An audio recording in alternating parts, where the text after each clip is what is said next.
वक्ताओं ने कहा कि आज हिंदुस्तान किस तरह की चुनौतियों का सामना कर रहा है, और अगर एक लाइन में 2024 के चुनाव को समझना है तो हमें लगता है कि 2024 के चुनाव में यह तय होना है कि हिंदुस्तान के भीतर 2029 में चुनाव होगा कि नहीं होगा, यह तय होना है।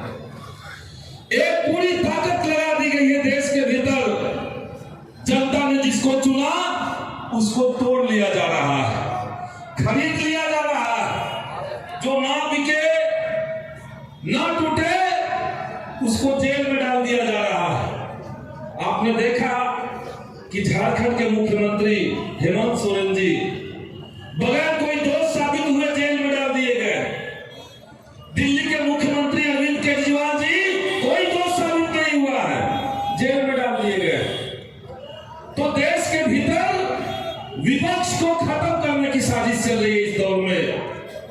और जब विपक्ष नहीं बचेगा, जब विपक्ष के तमाम नेताओं के ऊपर ईडी और सीबीआई लगा देंगे, जब पूरा मीडिया लगा देंगे आप सिर्फ विपक्ष से सवाल पूछने के लिए, सरकार से सवाल नहीं पूछेगा मीडिया, तो वैसे दौर में इस देश का लोकतंत्र, देश का संविधान निश्चित तौर से खतरे में है।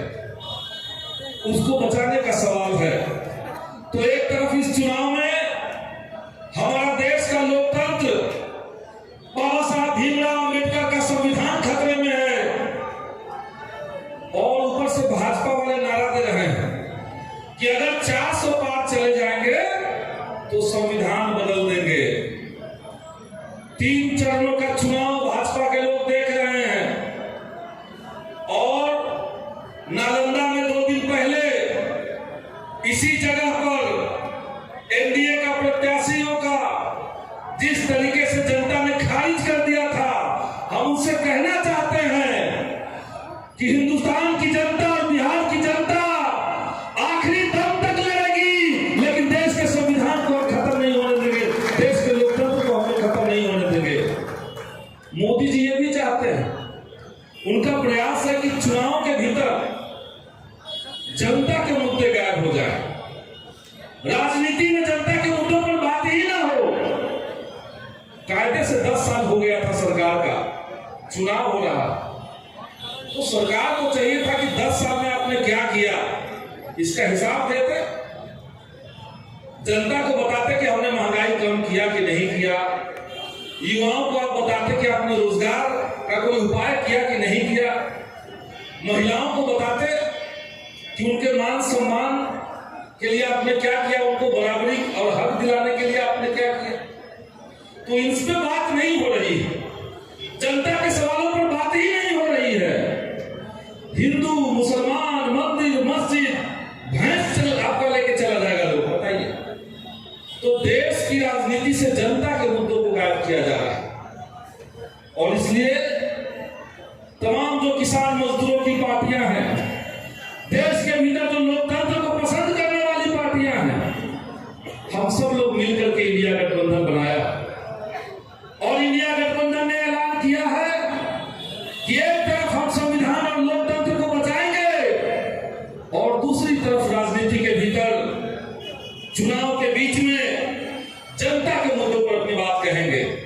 और इसलिए हमारे पास एजेंडा है, हमारे पास एजेंडा है। उधर केवल जुमला, इंडिया गठबंधन ने अनाउंस किया, घोषणा किया कि जिस तरीके से मोदी जी ने पूरे देश के नौजवानों के साथ, उनके भविष्य के साथ खिलवाड़ किया, अगर देश के अंदर इंडिया गठबंधन की सरकार आएगी तो सबसे पहले हम लोग नौजवानों का विरोधी अग्निवीर योजना समाप्त करेंगे, और सेना में परमानेंट बहाली चालू हो जाएगा, पहले की तरह बहाली चालू हो जाएगा। देश के भीतर 30 लाख सरकारी नौकरी के पद खाली, 30 लाख सरकारी नौकरी के पद खाली हैं। और जो हमारे नौजवान साथी हैं, जो युवा हमारे हैं, जो हमारे छोटे भाई बहन हैं, इंटर बीए एमए करके लोग बेरोजगार बैठे हुए हैं। ये क्यों हो रहा है? ऐसा क्यों है कि सरकारी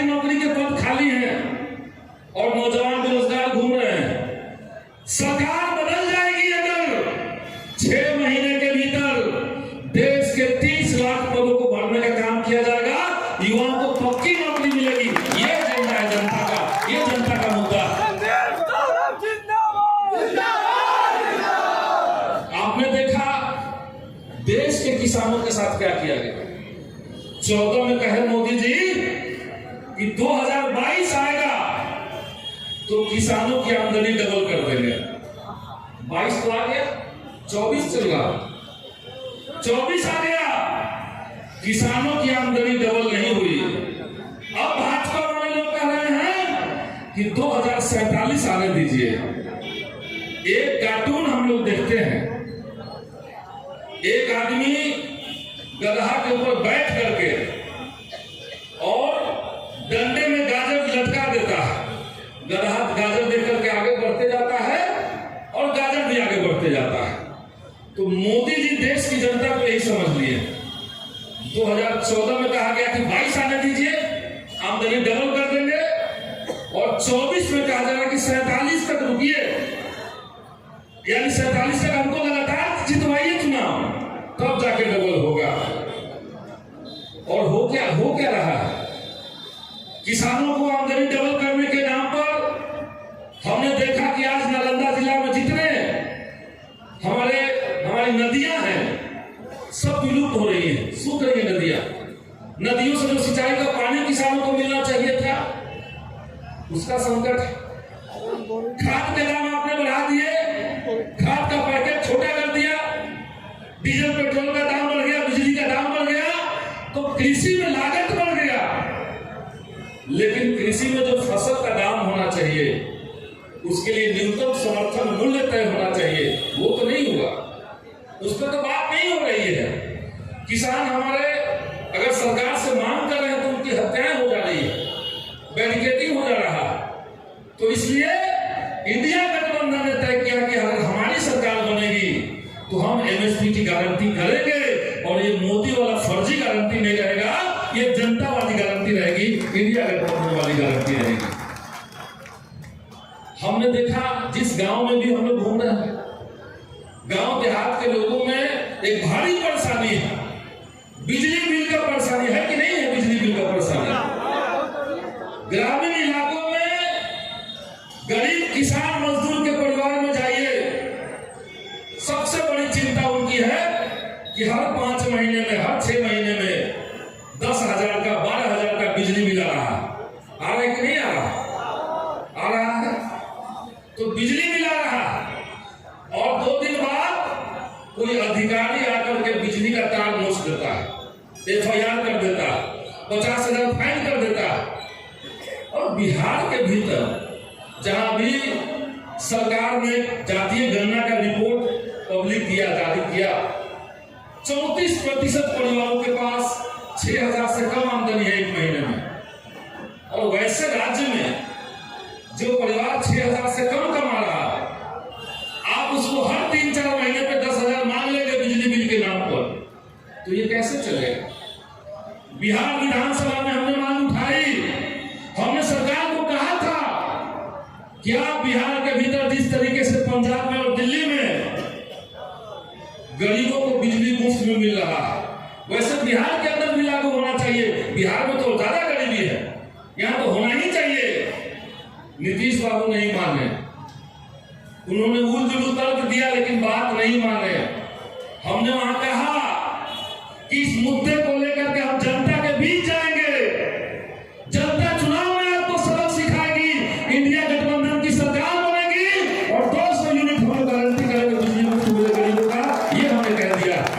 आज पूरे बिहार के अंदर महागठबंधन की सभी पार्टियों ने अपने घोषणा पत्र में इसको रखा है, 200 यूनिट गरीबों को बिजली मुफ्त मिलना चाहिए, ये बहुत जरूरी चीज है। तो ये तमाम मुद्दे हैं देश के अंदर। मोदी जी आज जितना छाती पीट ले, हकीकत यही है कि 10 सालों में जो देश को जिस तरीके से चलाया गया, सच्चाई है कि देश के भीतर जो अमीर थे वो और अमीर होते गए, जो गरीब थे उनकी गरीबी बढ़ती चली गई। अभी एक रिपोर्ट आया था कि मोदी का जो आर्थिक नीति है उसके बीच में देश की स्थिति क्या है। भारत के 22 अमीर लोगों के पास इतनी संपत्ति इकट्ठा हो गई है जितना संपत्ति देश के 70 करोड़ जनता के पास है। ऐसे देश चला रहे हैं। 70 करोड़ जनता की संपत्ति की बराबरी 22 अमीर लोग किसी को आपने कितना अमीर बना दिया। आप गरीबों का टैक्स लूट रहे हैं, गरीबों को महंगाई में धकेल और पूरा पैसा समेट करके कुछ हाथों में दे रहे हैं। इंडिया गठबंधन ने तय किया है, देश के भीतर गठबंधन की सरकार अगर बनती है, इंडिया अलायंस की सरकार बनती है, तो पूरे भारत के अंदर जो गरीब परिवार हैं उनको चिन्हित करके हर गरीब परिवार से एक एक महिला को रक्षाबंधन के दिन सरकार 1-1 लाख रुपए देने का काम करेगी, ताकि जो आर्थिक असमानता है ये खत्म हो। गरीबी जो है उसको मिटाना पड़ेगा, और गरीबी मिटेगा रोजगार दे करके, गरीबी मिटेगा गरीबों की मदद करके, उनको हक अधिकार दे करके, हिंदू मुसलमान करके नहीं मिटेगा। तो हम जनता के मुद्दों पर, जनता के सवालों पर है, और इस बार पूरे देश के अंदर, नालंदा के अंदर लहर चल रही है कि जो जनता के सवालों पर बात करेगा, जनता उसी के साथ खड़ी रहेगी। जुमलों पर जनता आपको विश्वास नहीं करने वाली है, कोई जुमला जनता को टिकाएगा नहीं। और इसलिए समय काफी चला चुका है। आप तमाम लोगों से हम ये कहेंगे कि इस बार का चुनाव देश के लिए, देश की जनता के लिए और राजनीति की परिभाषा के लिए बेहद अहम चुनाव। इस चुनाव में पूरी ताकत लगा देना होगा। जैसे हम पंचायत के चुनाव में जोर लगा देते हैं कि घर के आदमी को वार्ड बना देंगे, अपने आदमी को मुखिया बना देंगे, कोई अपना जान पहचान का है, अपने गांव का है तो उसको वो पद दिलवा देंगे। अब आप समझिए कि इस बार लोकसभा का चुनाव है, आपका देश दांव पे लगा हुआ है, देश का संविधान दांव पे लगा है। पंचायत चुनाव से ज्यादा जोर लगाना पड़ेगा, तब जाकर के इसको हम लोग खदेड़ पाएंगे, ये हम लोग को तय करना पड़ेगा। और घर घर पे चुनाव चिन्ह पहुंच जाए। नालंदा में बदलाव का नारा, झंडा ऊपर 3 तारा, ये नारा चलेगा। और ये जो 3 तारा है, झंडा के ऊपर जो 3 तारा है, ये देखिए, नालंदा में बदलाव का नारा, नालंदा में बदलाव का नारा। तो झंडा ऊपर जो 3 तारा है, ये 3 तारा ऐसे ही नहीं है, इसमें जो 1 तारा है वो आपके बाल बच्चों की शिक्षा व्यवस्था को दुरुस्त करने वाला तारा।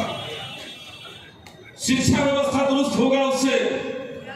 दूसरा जो तारा है वो देश के नौजवानों को, युवाओं को रोजगार की गारंटी करेगा, रोजगार की संभावनाओं को बुलंद करेगा। और जो तीसरा तारा है वो समूचे समाज का उत्थान करेगा, समूचे समाज का विकास करेगा। ये 3 तारा है। अपने मुद्दों को, देश के मुद्दों को, लोकतंत्र के सवाल को, संविधान की रक्षा के अपने संकल्प को हमें दोहराना है। और 1 जून के दिन इतनी ताकत के साथ, इतनी एकजुटता के साथ हमें इस चुनाव को लड़ना है कि मोदी जी दिल्ली की गद्दी छोड़े, झोला लेकर के दौड़ना शुरू कर दे, जो उन्होंने कहा था। तो यही अपील हम करेंगे, इसी अपील के साथ, इसी उम्मीद के साथ कि हमारा देश का संविधान, लोकतंत्र बचेगा, जनता की जीत होगी, तानाशाहियों की हार होगी। मैं अपनी बात खत्म करूंगा। बहुत बहुत धन्यवाद।